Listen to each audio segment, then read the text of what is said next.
उत्तर प्रदेश में डीएलएड प्रथम सेमेस्टर और तृतीय सेमेस्टर की परीक्षा होना प्रस्तावित है। हालांकि इनका जो प्रशिक्षण है 6 माह का, वो अप्रैल माह में ही समाप्त हो गया था, लेकिन लोकसभा चुनाव की वजह से लगातार डेट एक्सटेंड होते चले गए। सचिव परीक्षा नियामक प्राधिकारी कार्यालय द्वारा कुछ तिथियों की जानकारी दी गई है, जिसके बारे में जानना आपके लिए बेहद जरूरी है अगर आप भी इन सेमेस्टर की परीक्षाओं में सम्मिलित होने जा रहे हैं। नमस्कार दोस्तों, मेरा नाम है नीरज, आप देख रहे हैं कैरियर बिट यूट्यूब चैनल। अगर आप इस चैनल पर पहली बार विजिट कर रहे हैं तो इसको सब्सक्राइब करते हुए बेल आइकन को प्रेस करना ना भूलें।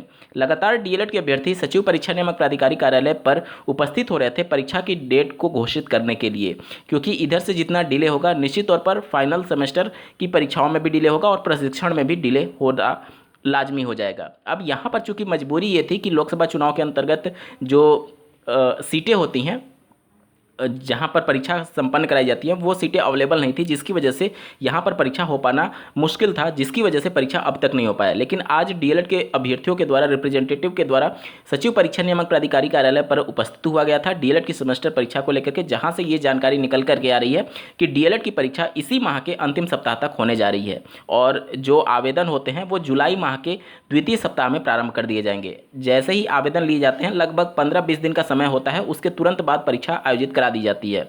तो सेकंड सेमेस्टर में आपका आवेदन लिए जाना प्रस्तावित है सचिव परीक्षा नियामक प्राधिकारी कार्यालय द्वारा, और जुलाई माह के ही यानी इसी माह के अंतिम सप्ताह में आपकी परीक्षा होने जा रही है।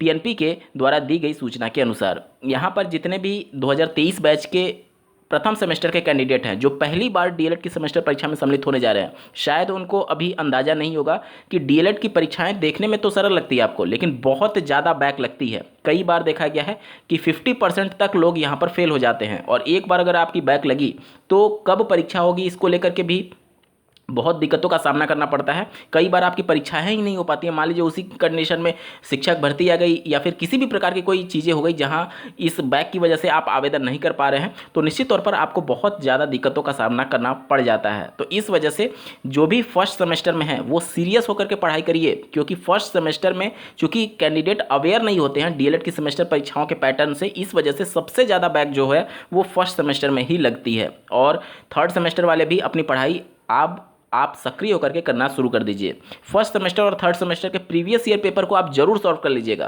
क्योंकि प्रीवियस ईयर पेपर के पैटर्न से आपको पता चलता है कि किस प्रकार से पेपर पूछे जाएंगे और क्या इसका पैटर्न है, और उसके हिसाब से काफ़ी आपको हेल्प मिलता है। क्योंकि अगर आप पिछले 5 साल 6 साल का पेपर अगर आप सॉल्व कर लेंगे तो वही क्वेश्चन घुमा फिरा के रिपीट होते हैं। तो आप मेक श्योर कर लीजिए कि आप पुराने 5-6 साल के पेपर को जरूर देख लेंगे, और कैरियर बिट के ऑफिशियल चैनल पर आप जाएंगे, वहाँ पर प्लेलिस्ट बनी हुई है फर्स्ट सेमेस्टर और थर्ड सेमेस्टर के प्रीवियस ईयर पेपर की। या फिर अगर आप यूट्यूब पर सर्च करेंगे डीएलएड फर्स्ट सेमेस्टर पेपर और सब्जेक्ट का नाम लिख दीजिएगा जिस भी सब्जेक्ट का चाहिए, और आगे कैरियर बिट लिख दीजिएगा, आपको पूरा वहाँ पर पेपर देखने को मिल जाएगा। प्रीवियस ईयर 5-6 साल का आपको बड़े आराम से वहाँ पर सॉल्व करके दिया गया है। आसान भाषा में आपको बहुत हेल्प मिलेगी। यहाँ पर मैं ये नहीं कह रहा हूँ कि सिर्फ मेरे वीडियोस को देखिए, कहीं से भी देखिए, लेकिन प्रीवियस ईयर 5 से 6 साल का पेपर आप जरूर सॉल्व करके जाइएगा, काफ़ी हेल्प मिलेगी। अन्यथा बहुत ज़्यादा डीएलएड में बैक लगती है। तो आप लोग सीरियस हो जाइए। डीएलएड फर्स्ट सेमेस्टर और थर्ड सेमेस्टर के लिए आवेदन जुलाई के सेकंड वीक से प्रारंभ हो जाएंगे और जुलाई के अंतिम सप्ताह तक आपकी परीक्षा होने जा रही है। आपको आपकी परीक्षा के लिए बहुत बहुत ढेर सारी शुभकामनाएं। इस वीडियो को देखने के लिए आपका बहुत बहुत धन्यवाद। भगवान करे आपका दिन शुभ हो।